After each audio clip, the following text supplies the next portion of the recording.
Hello and welcome to episode 29 of Bradders Grappers.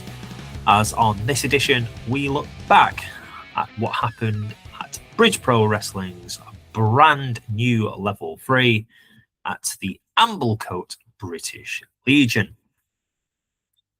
But before we get onto and discussing what happened on that show, I've made reference that a couple shows ago I did one with good friend of the show, unofficial co-host, as is the running joke now, with Miles Smith. We did a double bill on Future Shock. I do have to admit that personally, I thought I came across crap. I mean, the shows are crap, to be fair. I mean, it's not the be-all, end-of. That said, though, I wasn't as prepared as I normally am. I normally have a fair few notes. I can recall stuff looking back at videos I've taken. Unfortunately, I did not take as much stuff. So, and of course, my memory, again, is pretty crap at the best of times. It doesn't help either that I left it so long to record, but when you're not well, you're not well. Miles truly was the MVP of that show. He kind of carried me through it. I don't suppose it fully needs to be said, but at the same time, I kind of do these as a bit of fun and like a bit of a hobby. But at least if I put something out, I want it to be at least some modicum good. And in fairness, I was pretty crap. But hopefully that was just me being very rusty reviewing shows again. So hopefully from this point onwards, I kind of, not the confidence, but hopefully I can improve from that episode 28. With that said, though, let's get into what happened at Bridge Pro, to which this was a brand new level 3, the third installment of this show, if you like. Of course, it saw me making the almost traditional train and shuttle journeys there now, with Manchester to Wolverhampton, Wolverhampton to Smethwick, Galton Bridge. Then from there you go to Stourbridge Junction and take I think it's the smallest shuttle in Europe, I believe. And that takes you from Stourbridge Junction to Stourbridge Town. So if you are a train enthusiast or just a bit nerdy on trains, head to Stourbridge Town and you can see this shuttle in action.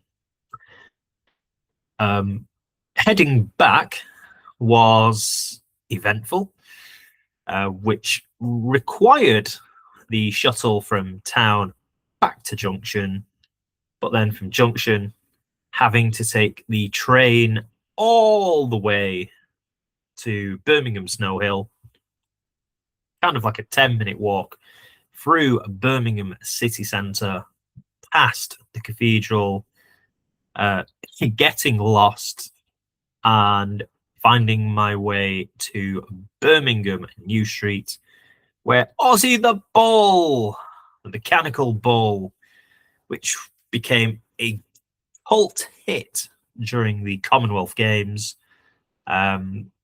Always nice to see Ozzy wearing a Peaky Blinders cap, obviously because they were promoting Peaky Blinders, and it's predominantly set in Birmingham. So not much of a shock there, to be fair. It did also have me getting a message off someone. I don't want to say who it is, but they saw my post, and they had posted literally the same thing I did of the bull. And if I had been there about 10, or if I'd posted it 10 minutes later, I could have had a chat with this person, as we were both making journeys kind of around. But it was not to be. But I'm sure I'll catch up with them at a later date. So, as I say, we come to a brand new level 3, a card which featured no more than 7 matches on it. I had to check then. So we start with the opening match, originally scheduled to be that of Charles Crowley v Edgar Adams. Unfortunately, Charles Crowley had to pull out due to a opportunity that was too good. So unfortunately, we did not see the spectacular twat. And saw Zach Walker coming in to replace him, a very able replacement and hometown hero of Stourbridge. And this was really a rematch from Double Tap last April, in which I had it down as one of the best matches that I saw in 2025. And so I kind of expected a very good match out of these two, and boy did we get one. So, checking the notes that I have, both men looking for early dominance in this match, as both kind of showcase their high-flying abilities. Walker leaps over the top rope and comes down on Edgar, as the man called The Future in Zach Walker. They gain momentum. Adams then catches Walker running into the corner, then hits a standing rock bottom before following it up with a kind of sidewinder kick. Does a strange little strut, which I imagine is a little in-joke, but then hits a drop kick to the bottom rope that Walker is lying on. The Speed Demon, that being Edgar Adams, then kind of sits Zach up, kicks him square in the back before Walker fires up with chops, slaps, and any other kind of attacking move before hitting a drop kick and sends his opponent flying backwards into the turnbuckle. Adams then goes to hit a suplex, which is reversed into a Slumdog Millionaire by Walker. A gorgeous springboard cutter from Edgar draws a 2 count. A released suplex followed by a kick to the head finds the mark on Walker. Again, only gets a 2 count. Edgar then goes for a Frankensteiner, but is caught by Walker, who nails a powerbomb reversal. Walker then goes on to hit reverses a potential move and hits a spinning, twisting DDT as Edgar goes flying out of the ring. Almost a half and half of a Rock selling a stunner and Shawn Michaels overselling when he faced Hogan. But then we see Walker reverses a powerbomb attempt into a kind of West Coast pop maneuver. Adams then reverses a move into a tombstone for 2. Both men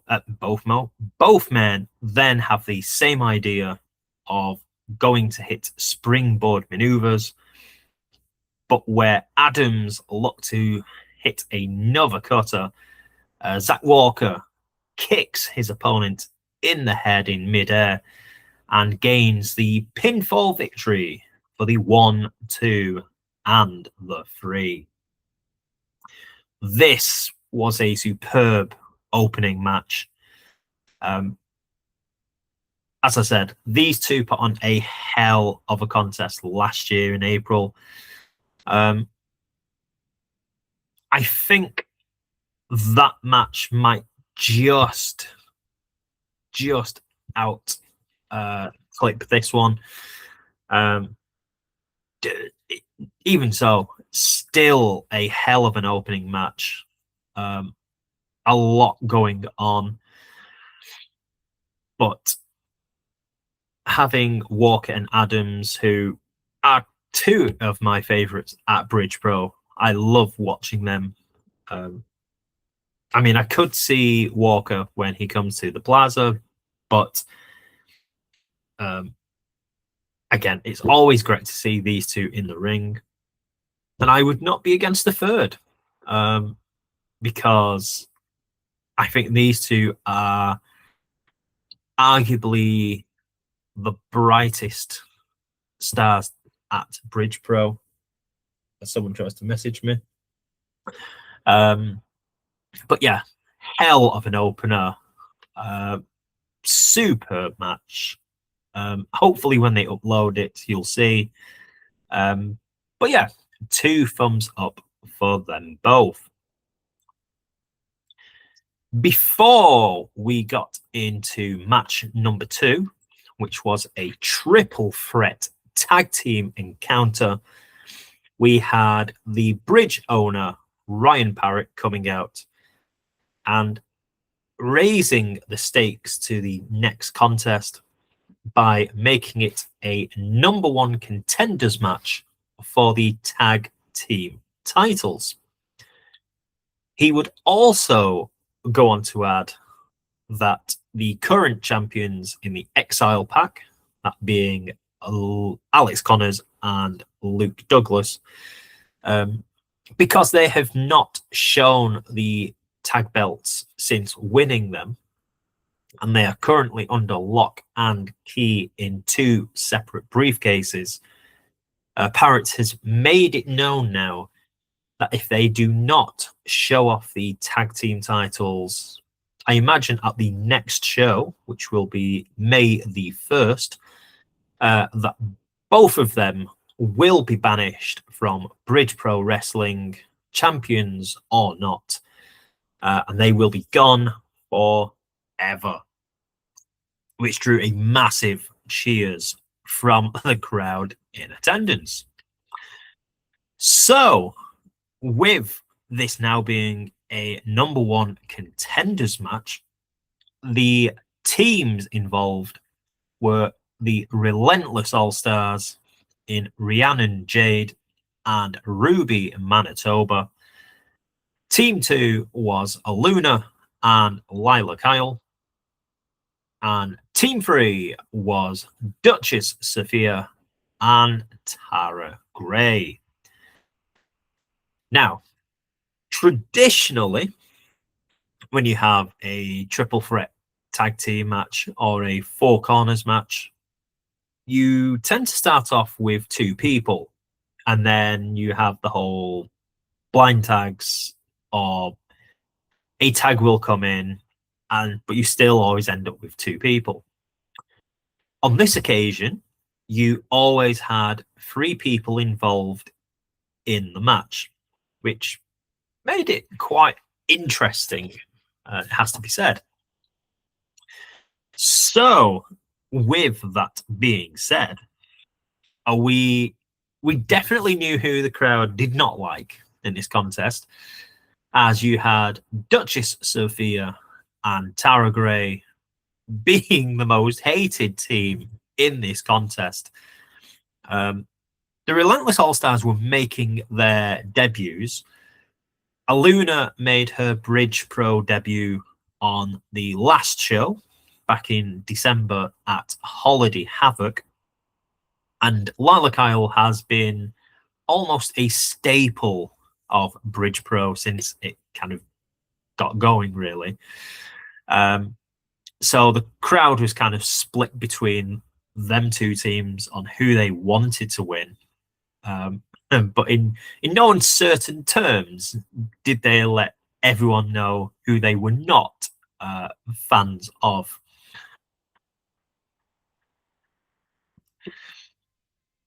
So it started with Sophia and Gray just really playing up to being kind of like their villainous roles in this contest, and played it to a T. It was so much fun watching them 2 just being asses, which you want from kind of like the villains. Things then got underway with a 3-way test of strength, as we had Aluna and Rhiannon Jade and Tara Gray all kind of linking up, and had Gray being the I don't want to say the weak link, but they kind of, she didn't have the advantage in the test of strength. They kind of worked together against her. However, Tara would then overpower both, sending both opponents colliding into one another. Then kind of went cowardly heel, kind of just attacking both and being, as I say, villainous, leading to Aluna and Jade just waiting for her to do something, and Gray immediately ran to the corner where her tag partner was, tagged in Duchess Sophia, who thought she was clearly better than everyone there, not just in the ring, but outside the ring as well. And upon getting inside the squared circle, saw her foot catching the bottom rope, falling face first on the mat, leading to everyone laughing at her, even her tag partner, who had to stifle the laugh, and went on a tirade of having a go at everyone else, telling them to stop laughing. It's not funny. But then we ended up with Duchess hitting a beautiful back angle slam, or to give it another way, the angle slam. Ruby Manitoba then got whipped into the ropes and did a handstand springboard backwards roll, which then saw her hitting a picture-perfect drop kick on Sophia. Rhiannon and Ruby then combined to attack Lila Kyle with a nice little tandem, as it saw Manitoba tripping up Kyle, and with Lila on her knees, Rhiannon Jade then kind of drilled her head into the mat with a DDT. Tara Gray then chops Rhiannon in the corner, with her partner illegally holding on. Then we see Aluna getting the kind of hot tag, in a sense, as she goes all out attacking anyone and everyone, which makes completely no sense what I've just said. but she attacks everyone. However, she would then get cut off and has Gray hitting a hip attack on the ropes, of which Aluna is kind of straddled on the bottom rope. The second time they went to do it, Duchess held the arms of Aluna. However, Aluna would get free and Sophia would take the brunt of the hip attack as Tara Gray absolutely wallops her with Sophia, who was on the outside. Sophia then goes to get back in the ring. Tara Gray is full of remorse and apologizes constantly, saying, "I'm so sorry, I'm so sorry, I'm so sorry." We then see Gray, Duchess, Kyle, and Aluna all throwing fists and arms and limbs at each other.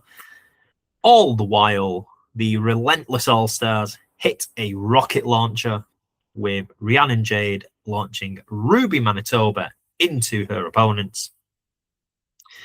Then the match kind of breaks down as firstly, Lila Kyle hits a code breaker on Duchess Sophia. Tara Gray and Aluna find themselves hitting super kicks on one another. Duchess headbutts Aluna. That sees Aluna and Gray heading to the outside and having their own little personal scrap. Meanwhile, we have Ruby Manitoba performing I've said a tarantula-like move because I can't remember what it's called. But effectively has her legs around the neck of her opponent, but has gone backwards over the rope and is effectively kind of just stretching the neck, really. Aluna and Gray, as I say, have a mini fight on the outside, which continues on well after the match. In the ring, however, we see Jade and Manitoba hitting a really beautiful tag team move, which I've never particularly seen before, and is a power bomb into a code breaker combo to pick up the victory, and see the Relentless All-Stars as your new #1 contenders for the tag team titles. This match was a whole lot of fun. Everyone in this match came across a star. Jade and Manitoba, I think they grew more into this contest as it went on, because they seemed very quiet early on. Aluna is I'd probably say the bigger name from kind of the women that's on this match, which is no disrespect to the others. You've got Lila Kyle, who I haven't seen for I say I haven't seen her for a fair bit. I did see her on the last show, which is an absolute lie on my part. But Kyle it's almost like Kyle does not have much of a thing going, which again, not everyone will have like a storyline on these shows. But having her team up with Aluna and in this match, they were a really solid tag team. And I would not be against these two trying and get a shot at the tag belts at a future date. Sophia and Gray. Sophia impressed me back in December at Holiday Havoc. Tara Gray I had not seen before prior to this show, but one thing she did, she had so much. The crowd were so against her, and to have so much hate on your debut from a crowd, it's a skill. I will say that. But she, arguably, I would say the MVP of this match. Again, I could say Sophia as well. Them just really kind of playing up to the heels rule, or the rule breakers, to give it another term. They did their job exceptionally well, and I would definitely love to see Sophia and Tara Gray back at Bridge Pro. So if you're watching, Ryan, as if I have Paul. So that was match number 2. Match number 3 saw Chantel Jordan taking on Tate Mayfairs. And before we got into the match, Mayfairs asked for the microphone. The chant of greasy at Mayfairs was quite comical. One of the few times that the crowd seemed very, very vocal. I don't know why, but this is the first time I can remember a bridge show where the crowd were not as rabid as normal. Whether that was because of the new setup with the tables, I do not know. I cannot explain. But it just, the crowd just didn't seem as vocal throughout the show as normal. Again, sometimes that can happen.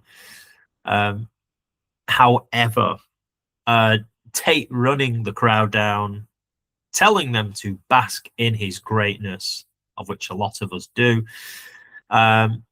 He said he'd make light work of Chantel Jordan because she was a little girl. Chantel takes exception, as you would imagine, using her martial arts kicks to good effect, and her educated feet would find many marks on Tate Mayfairs. Mayfairs then comes straight back with some mounted punches and shouting at the crowd, "I thought you said she was going to kill me," in his kind of London accent. Chantel then hits a Hurricane Rana, but Tate regains control, standing on the ankle of Jordan and targets it for certain times in the match. Mayfairs and Chantel both end up flying over the top rope. This is after Mayfairs has her in a powerbomb position. And much like you'd see in a rumble where both participants go over, that's what happened. Tate took a nasty fall to the wooden floor. The thud was quite sickening, it has to be said. However, Tate would grab the leg of Jordan, kind of throwing it behind her, and Jordan went face first off the apron.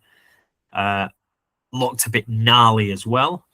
Chantel then went to hit her 3 running boots in the corner, with Mayfairs just prone into the bottom rung, if you like, of the turnbuckle. But on the 3rd and final attempt, Mayfairs slid out of the ring, with Chantel missing and becoming Air Jordan effectively. Mayfairs then comes running back into the ring, hits a beautiful running clothesline, and hits an airplane spinning slam to gain a 2 count. After some running knees to Jordan, of which all were vicious running knees by Mayfair's, he then picks her up and looks set to tombstone Jordan out on the outside, climbing up the ring steps. However, Chantel manages to drop down, dropping Tate headfirst on those stairs, and almost gets a count-out victory. However, Mayfair's would get back in. Jordan hits a kind of hooked-legged Michinoku driver type, goes for a roll-up, but cannot keep Mayfair's down. However, with Jordan vertical, she manages to kick him in the back of the head, leading to the bad girl picking up the victory in what was a heck of a match. Both of these are kind of well established on the Brit wrestling circuit.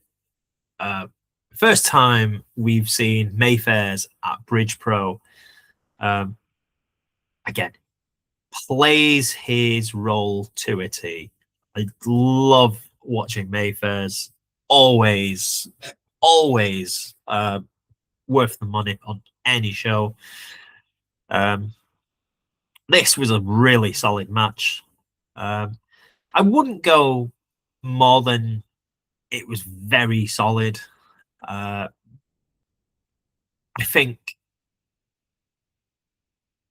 it was very much a case of Mayfair's coming out saying, I'm going to, almost being like the male chauvinistic of this piece, and Jordan just not kind of wanting to wilt to him. But again, Mayfair's playing the role of just a really asshole, to be fair, is I think where you get Tate at his best. Chantal is like the silent assassin in certain times, and this was one of them. Does not need to say anything because her feet and vicious strikes will always do the talking. So, really good match. And took us to match number 4, which was your main event for the first half. For the Bridge Pro Grand title, the challenger, Samuel Hughes, faces the champion in Brandon Jordan.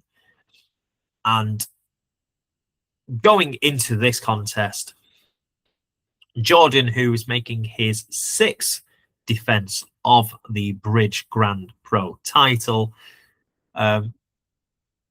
it's fair to say that he has picked up some questionable victories in recent times, but is still, or was at this point in time, I've probably ruined the spoiler there, has managed to hold on to that title, while Samuel Hughes has done a complete 180 of where he was at last year's brand new level show, as it saw him in a tables match.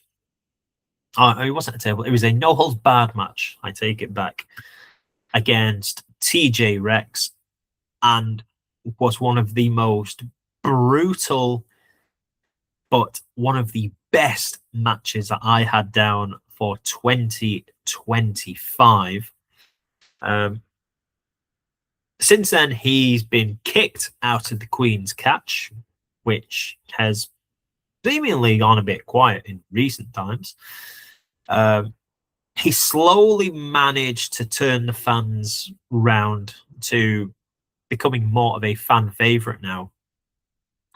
And him winning the Rumble at Holiday Havoc last December saw, you could say, the start of where the fans have fully accepted him, because a lot prior was whoever he would face.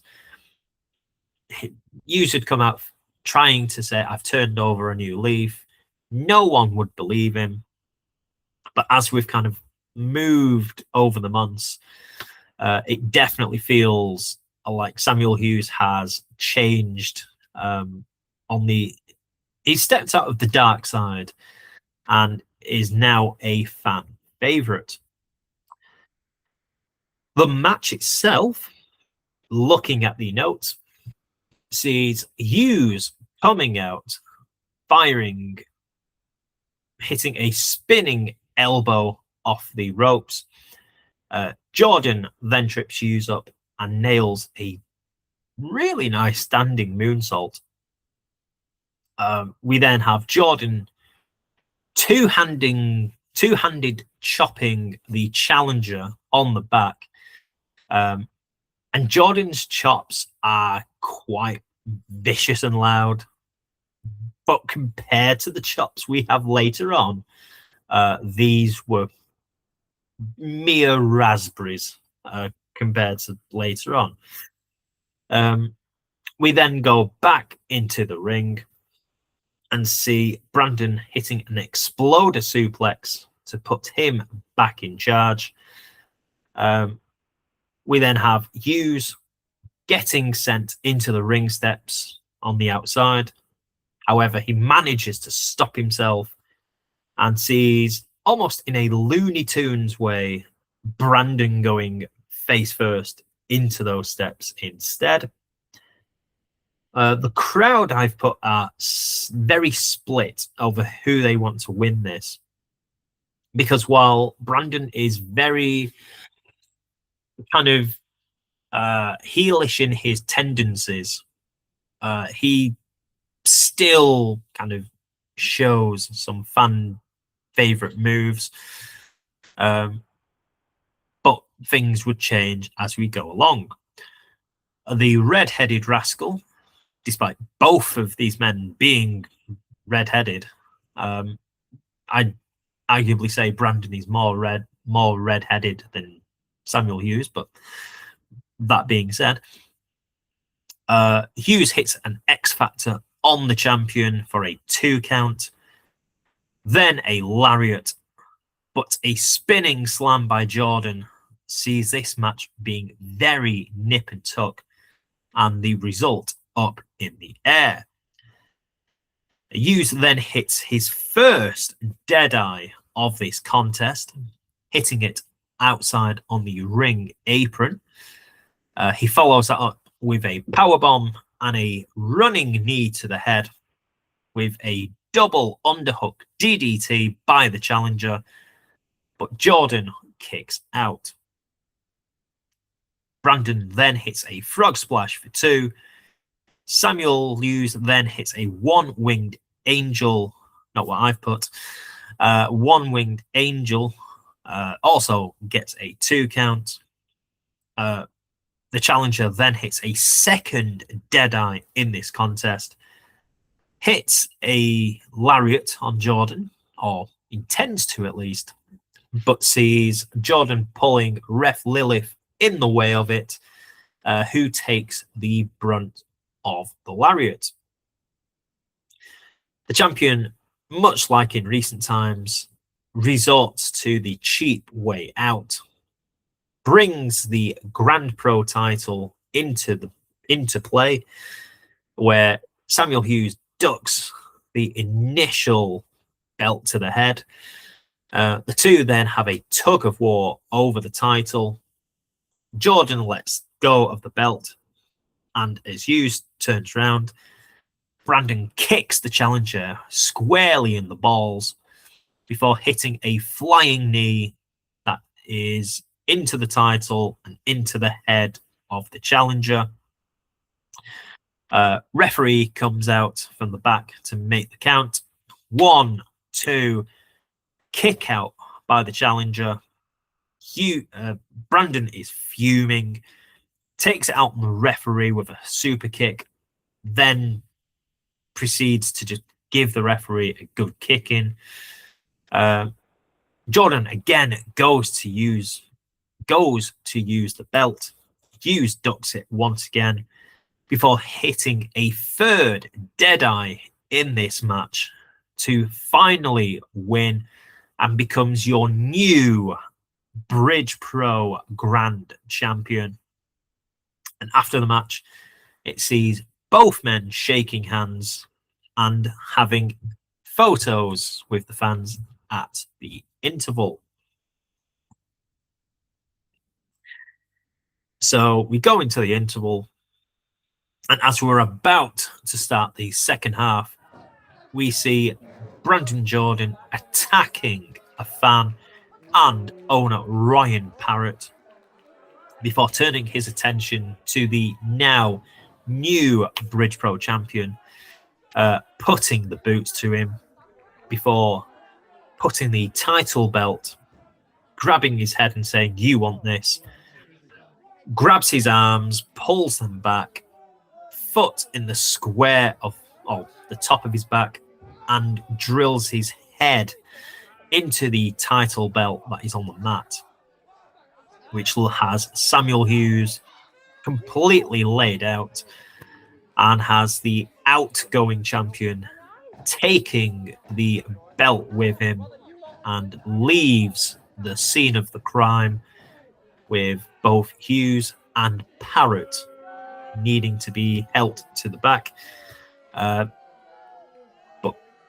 Parrott is kind of more able to walk under his own steam and helps the new champion to the back. What happens from this point onwards, we are still unsure as of now, but I think that will become clearer before the next show. Match number 5 to determine the #1 contender for the Bridge Pro Grand title. So having saw a new champion, we now looked to see who would be the first challenger for Samuel Hughes. And this would involve CJ Rawlings and Joe Blazer.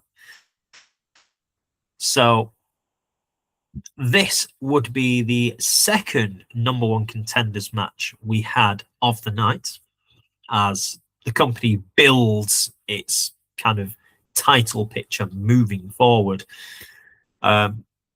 We start off with Joe Blazer showing his wrestling abilities, taking the bigger man down, and then just using kind of amateur wrestling moves, spinning round, spinning the other way.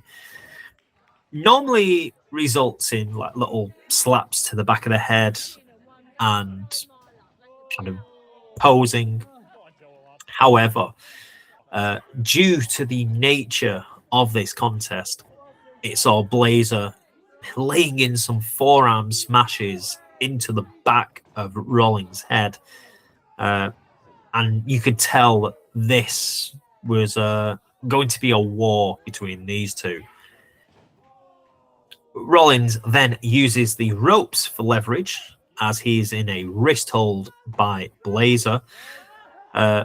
He then does a flying shoulder tackle and has CJ rallying, hitting a really nice Northern Light suplex, and sends Joe flying over the top rope with a low bridge and having him nearly crash into us. Blazer then knocks the phone out my hand. Cheers, Joe. Blazer then yanks CJ off the rope, stunning his arm as the arm comes down off the top rope, which is not a pleasant feeling. Blazer then goes to work on his opponent, stomping over the torso, the legs, literally anything he can do to gain an advantage. Would try a multitude of submission holds, but none are forthcoming. CJ then does a drop toe hold into the ropes and hits an exploding clothesline, with Rawlings making a rally in this contest. CJ then hits a label lock on Blazer, but Blazer then hits his kind of code breaker move, but holds the arms of his opponent and falls back, just wrenching the arms out of the socket, really. Rollins then goes for a splash, but misses. Joe hits the Blazer Glory, but only gets a 2 count. Blazer then goes for another pinning attempt, but holds the middle rope, which has ref Lilith staring at him, stopping her count. Joe just shouts at her, saying, "Count, I don't care if it's illegal, just count." That's not how you win, Joe. Then we have Blazer and Lilith having a little argument. After the disagreement, it sees Rollins hitting a running spear, followed by a Falcon Arrow looking move to pick up the victory, and is now your #1 contender for the Grand Pro title. After the match, it saw CJ offering his hand to Joe, where previous occasions have saw a few people try and do this. Valentino tried it back in October and saw Blazer opting not to shake the hand of his opponent. However, on this occasion, he would shake the hands of Rollins begrudgingly, I think it's fair to say, before exiting the ring and heading to the back. This was a good match. At the time, it felt like it went on a tiny bit, but having time pass a bit, I think you can sort of like get more sense of it. It was a really solid match. Blazer, you know what you're going to get with him. Always a top performer. Rollins, I think this is one of his best performances I've seen of him at Bridge Pro. I think it's going to be interesting to see what they do with Rollins. I actually think he may suit being a bad guy moving forward, but again, probably will not happen. But I think he would be a really solid rule breaker. But for a #1 contenders match, it did everything you wanted. 2 men that want a crack at a title, neither man giving an inch, and getting a really good match. So not more you can ask, really. Match. Oh God.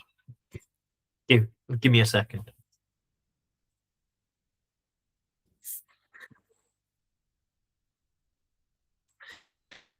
Match number 6. My God.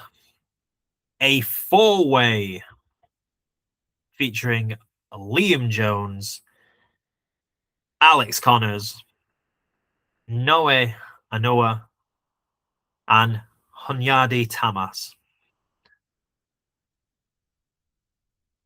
Oh my God. If you truly like big meaty men slapping meat, this, my friends, is for us. This is for us sick bastards. Oh, those I have chatted to about this show will know that of any match that took place, this is the one that I have gone on about more than any, for a damn good reason. So, we start this contest with Alex Connors shouting at both Anuka and Tamas, saying, "We need to team together to take down Liam Jones, who is the biggest man in this match." And then you have both Tamas and Anuka just staring at the crowd, looking at each other, thinking, okay. And then as Connors turns around to lead this three-pronged attack, Connors finds himself on his own, it's fair to say, and proceeds to get a slap by both Tamas and Anuka. Connors is whipped into the corner.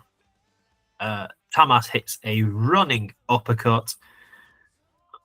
Liam Jones runs at him, two-handed, kind of slap to the chest. Oh, dear God. Everyone, I think, winced at these chops. It's fair to say, if Connors did not look like a Robin after this show, he must have a hell of a kind of body armor, which is his chest. That's all I have to say, because he took the lion's share of the chops in this contest. We then had a strong style section with Liam Jones and Hunyadi Tamas, as them two traded forearm shots, slaps, and when I say slaps, these were some of the hardest chops that you will arguably hear anywhere. I mean, it could be because it was a low ceiling, but dear God, these chops, of which I will have to do a mini montage, of which I may just put it I'll put it at the end of the match, so you can hear how loud these chops and vicious they were, because dear God, they were vicious. The two men then broke off during their little kind of hit me harder, and then found Connors on his own. Saw them chop Connors, who I genuinely felt some sympathy for Connors with all these chops he was taking. Anuka then chops Connors as well, of which we then get the random thing of both Tamas and Jones heading to the bar, sharing a glass of beer with each other, as they watch the other two just scrap in the ring. Anuka having the best of the exchanges with Connors, nailing him with two chops that were up there with loud, kind of how loud they were. Connors, though, would equally come back and hit two chops of his own, and they were equally as loud as well. I suppose it fired him up enough to do these kind of chops. He then hits a double stomp to the back of his opponent, pulls his leg as Anuka was on the middle rope, or Brett's rope. You will effectively feel twice as bad. They saw him then going kind of like the top of his back first into the turnbuckle, finishes with a knee to the back, kind of like Bane does to Batman. But Anuka kicks out at 2. We then have everyone returning back to the ring. However, as they go to enter the ring, they drag Connors out.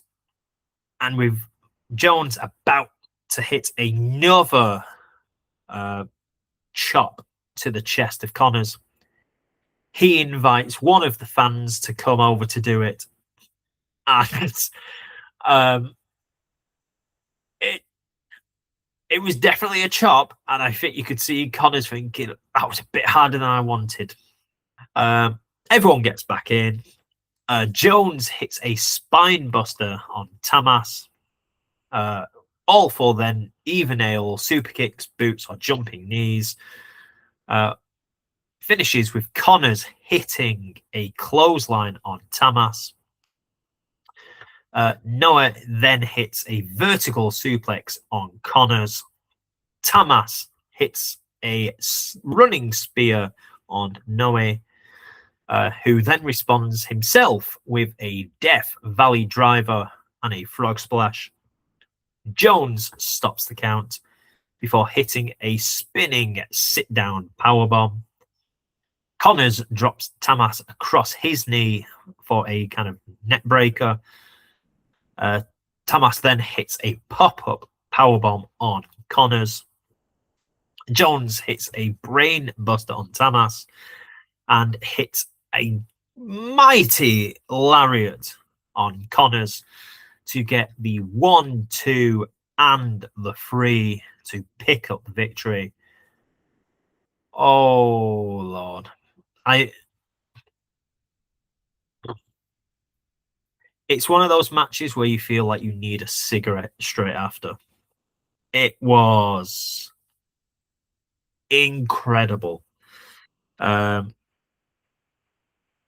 it have much in the way of kind of like flippy moves? Not really. Did it have a lot of meat in it? Yeah, damn right it did. Easily up there with one of my favorite matches of 2026. It is already on the board, actually. All four men in this match deserve credit for putting on an absolute banger. Again, when this match gets posted, watch this because you will watch it over and over and over again. I know I will, at least. My if I have to give a rating of match of the night, this gets it easily. Not to say any of the other matches weren't good, but this was my kind of match, and I loved it, and I was here for it. And I want to see, I want to see a second match. I want to see another 4-way between these four, because it was bloody great.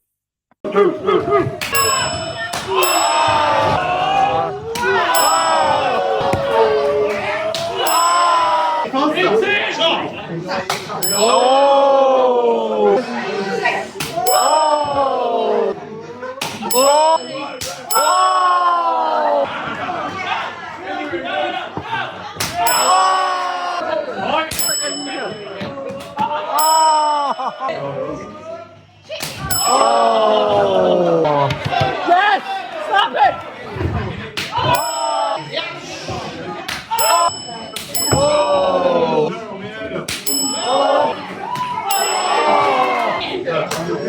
They started it again. Have a rest, Alex! Oh! Oh!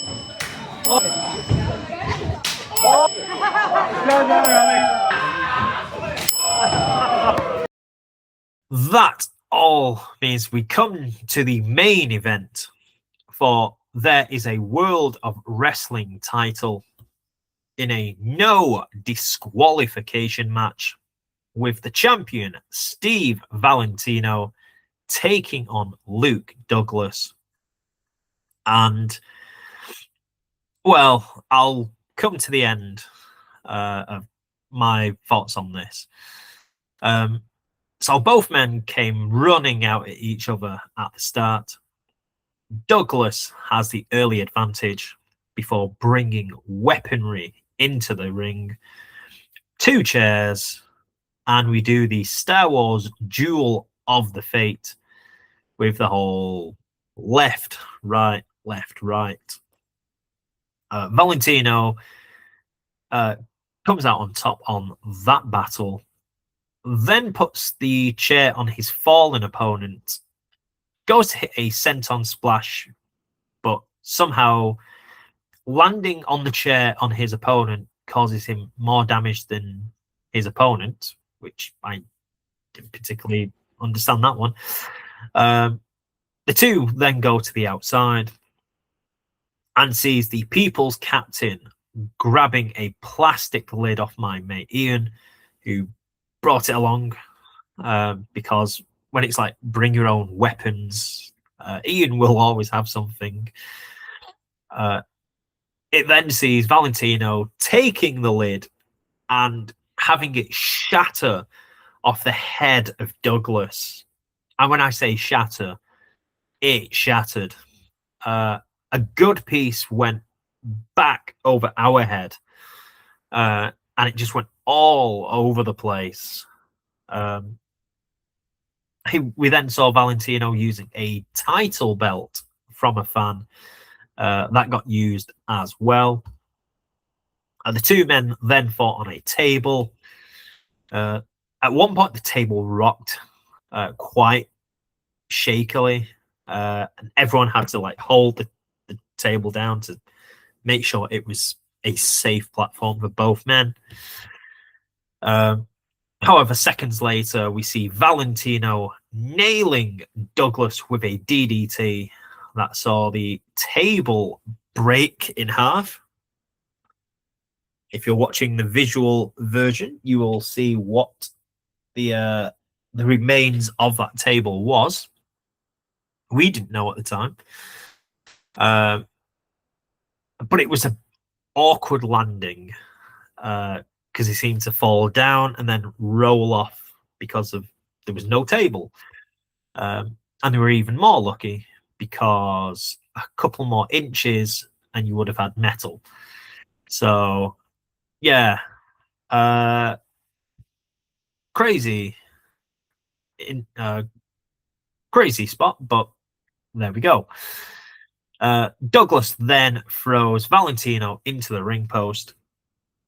And for the first time in Bridge Pro, we see blood as Valentino gets into the ring, and we see the crimson mask starting to be worn by the people's captain. Douglas would bring in a kendo stick. Douglas then claws at the wounds of Valentino's cut on his forehead. Douglas picks up the kendo stick and proceeds to try and wear out his opponent. Steve then flips the bird to Luke, saying, "Do whatever you want. I'm not giving up," and would proceed to smash his opponent in the arm, the body, the legs, literally any limb he could. He just used it on him. Valentino then hits a spinning DDT or tornado DDT off the ropes. This then sees the tables turning as he grabs the kendo stick himself, uses it on his opponent, and while Douglas is just on his knees thinking, don't hit me, Valentino has a sudden change of heart and thinks, no, I'm not going to hit you with this. Then wants the crowd to quieten down, who at first do not want to be told to be quiet, but if they have to listen to Valentino, who shouts at them to shut up, then asks, who wants to see Barbie? And all of a sudden, eyebrows were raised and people were edging more forward in their seats when we hear the word Barbie and wrestling in that context, and produced a barbed wire weapon. Douglas, who is now pleading for his life, saying, please don't hit me, low blows Valentino before he can use it. And of course, he who brings in a weapon shall suffer the kind of, I can't think what the word, I was going to say atrocious, I can't even say that. They suffer effectively, and had Douglas putting the barbed wire across the forehead of Valentino. Douglas then sends Steve crashing through two chairs that were set up as he hits a powerbomb. And in a kind of comedy style, after powerbombing him, the two chairs just went ping. But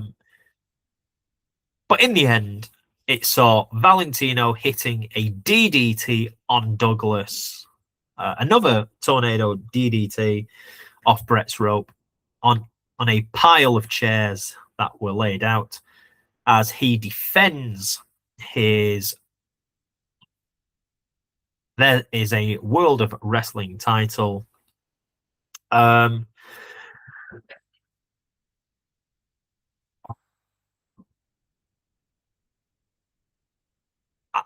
will say this about the match. There were a lot of good spots, but for me at least, this felt very much like it was Valentino doing everything. Even when he's taking all the hits and everything, it still feels very much like it's Valentino running the show.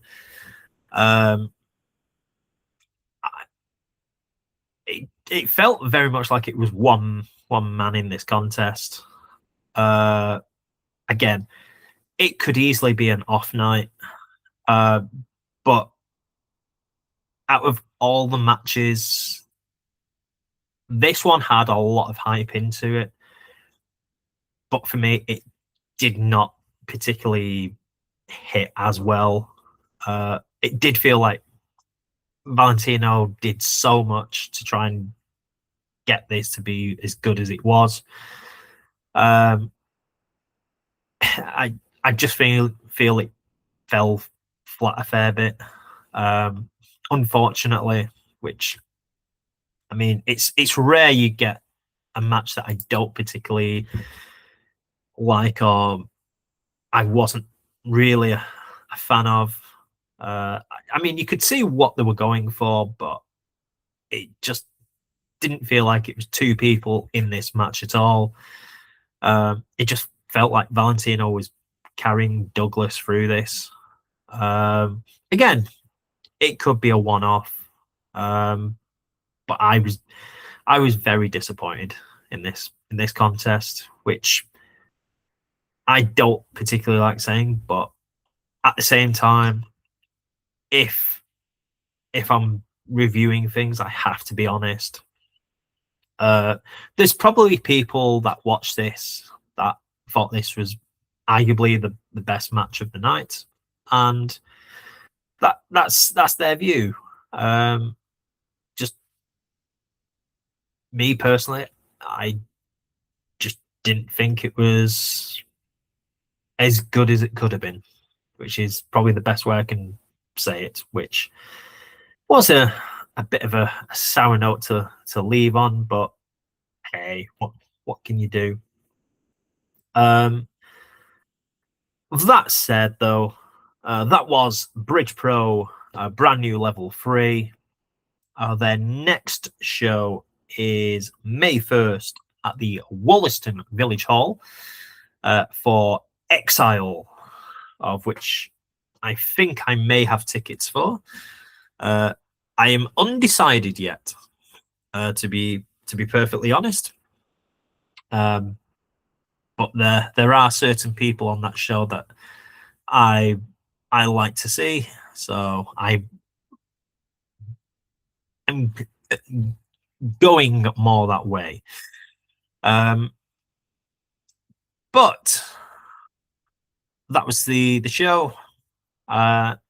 Any other business, socials, Bradders Grappers on Blue Sky and YouTube. If you want to watch the visual of this, why you'd want to, I do not know.